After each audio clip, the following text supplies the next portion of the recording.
First at 4, sexual harassment claims uncovered at the University of Michigan. We have the findings from a new report, including some suggestive comments allegedly made to women.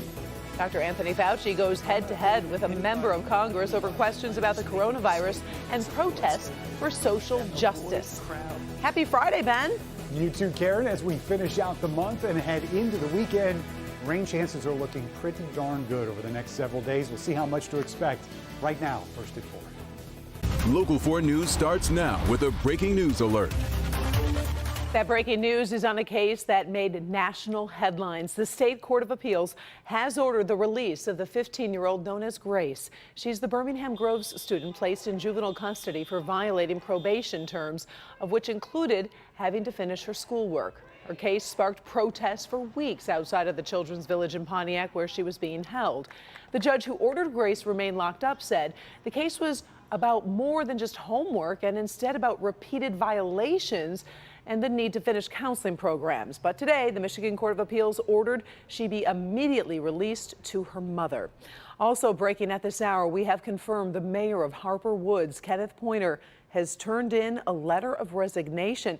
Things have been really escalating after protests over the death of 37-year-old Priscilla Slater while in police custody. Even the city manager had asked Pointer to resign after the mayor came under criticism for making controversial comments. Mara McDonald working the story as we speak, and she's going to have the very first reaction when you join us tonight at 5.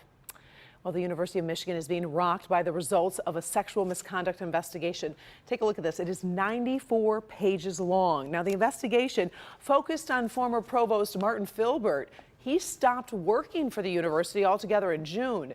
An outside law firm says it found evidence Filbert had a long history of sexually harassing graduate students and university employees, even as he continued to climb to new and more powerful positions. Among the allegations, one woman said Filbert told her he was, quote, aching for her and they could have, quote, beautiful coffee-colored babies. University released a statement saying the investigation found, quote, a shocking description of improper and unacceptable behavior by a university officer, as well as failings by this institution. And, quote, we will do everything in our power to prevent such misconduct from ever happening again at the University of Michigan. Now we continue to sort through this report. We're gathering reaction. We'll have a special report at 6 o'clock, and we're going to take a closer look at why the report says Filbert was actually able to keep getting promoted, even as complaints were being made. Also, we are on top of another police-involved shooting in the city of Detroit. Today, we are learning more about the man police say they were forced to shoot last night at the intersection of Myers Road and Grand River. Chief Craig says the suspect was wildly swinging a sword, also had an 8-inch dagger, and was a threat to officers.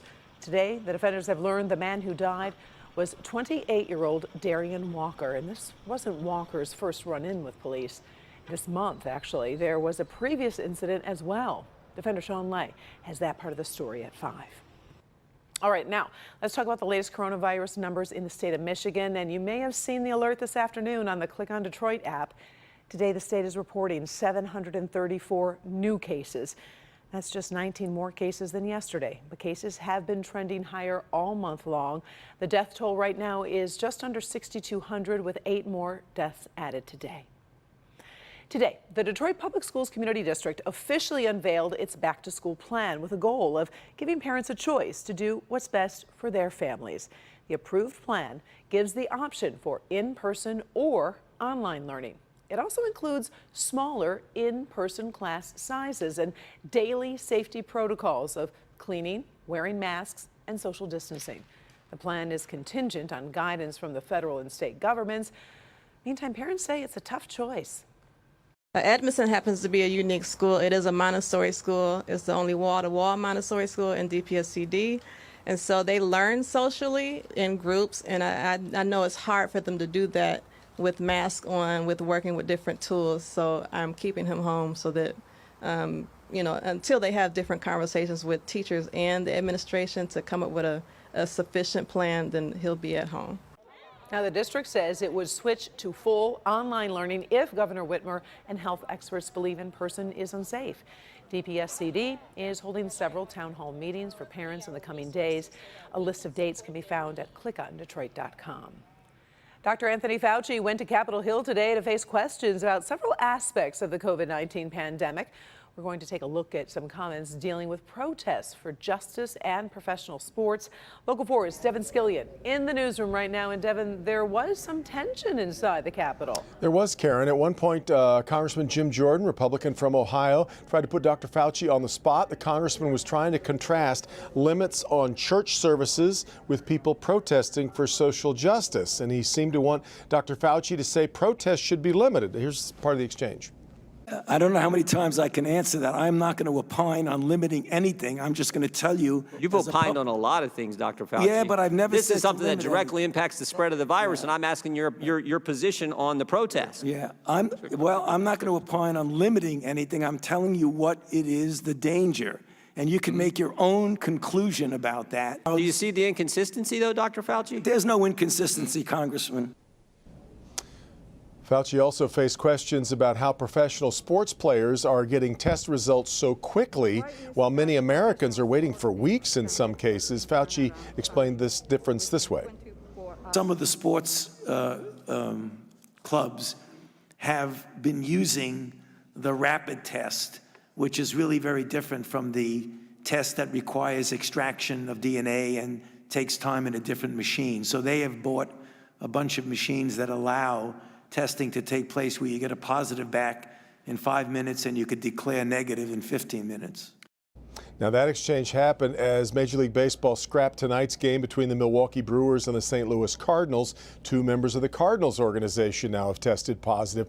Even with accessible testing, baseball, though, already struggling to keep its full schedule on track. So more to come, by the way, from Dr. Fauci when you join us for Local 4 News at 5. Karen, back to you. Definitely some interesting moments at the Capitol. All right, thank you, Devin. Before we go any further, let's take a quick look at the weekend forecast, right? It's Friday afternoon. It's always nice to see what's in store for the next couple of days.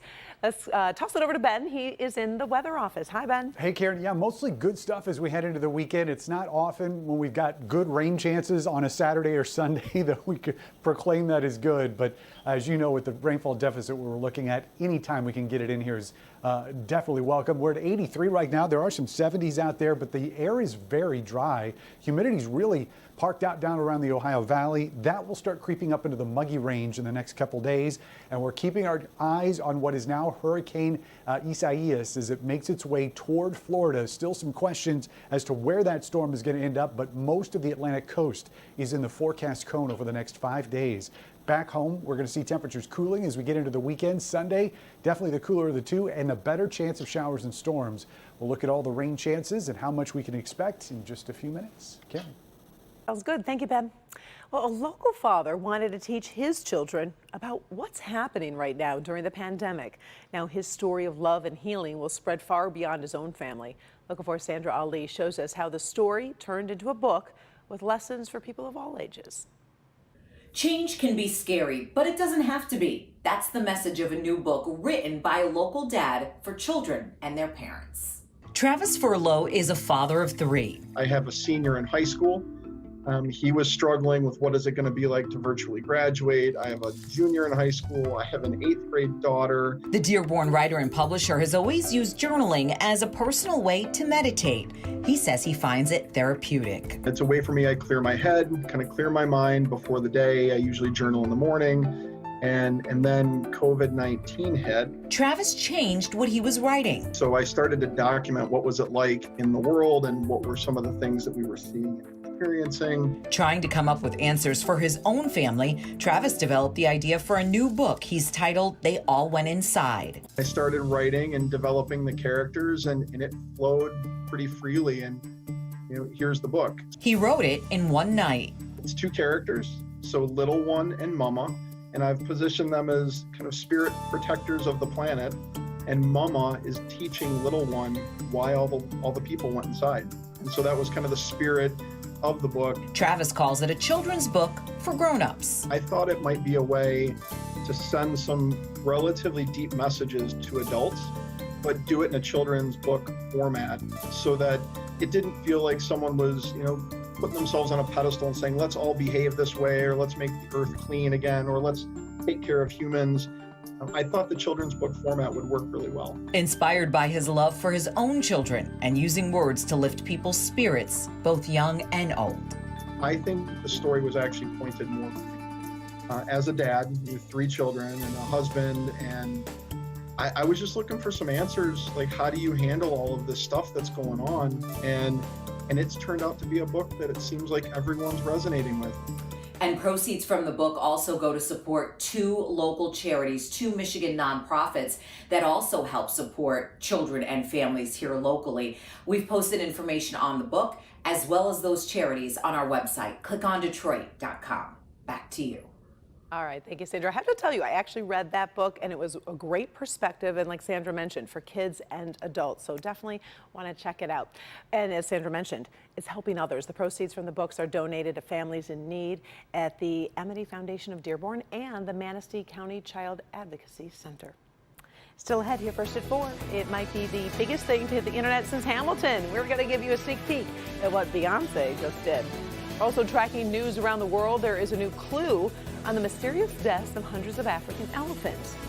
First, we're tracking a hurricane. We'll show you the damage it has already done and who is in the line of fire next.